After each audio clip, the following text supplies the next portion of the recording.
Hi friends, అందరికీ నమస్కారం. ఏపీలో అత్యంత దారుణమైన సంఘటన.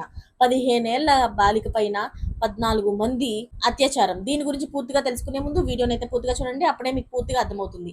అసలు ఏం జరిగిందంటే ఏపీలోని అత్యంత దారుణమైన ఘటన అయితే జరిగింది. 15 ఏళ్ల దళిత బాలిక పైన 2 ఏళ్లుగా అత్యాచారం అయితే చేశారు. 14 మంది మానవ మృగాలు వాళ్ళు.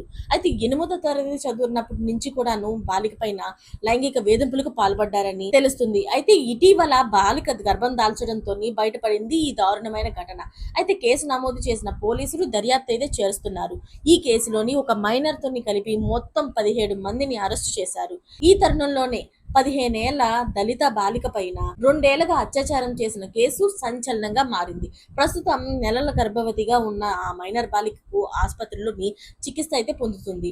ఇక 15 ఏళ్ల దళిత బాలిక పైన 2 ఏళ్లుగా అత్యాచారం చేస్తున్న ఈ వివరాలు ఇంకా ఎవరికీ తెలియకపోవడం అనేది, 2 ఏళ్లుగా అత్యాచారం చేసిన కేసు పైన ఇంకా వివరాలు అయితే తెలియాల్సి ఉంది. పూర్తి వివరాలు ఇంకా తెలియలేదు. వాళ్ళు ఎవరు ఏంటి అన్న వివరాలు కూడా ఇంకా తెలియాల్సి ఉంది. వాళ్ళకి మాత్రం ఖచ్చితంగా కఠిన శిక్ష వేయాలని కోరుకుంటున్నాం. ఈ విషయం ఖచ్చితంగా బాధితురాలికి తగిన న్యాయం చేయాలని కోరుకుంటూ మరిన్ని లేటెస్ట్ అప్డేట్స్ కోసం ఛానల్ అయితే సబ్స్క్రైబ్ చేసుకోండి. Thanks for watching friends.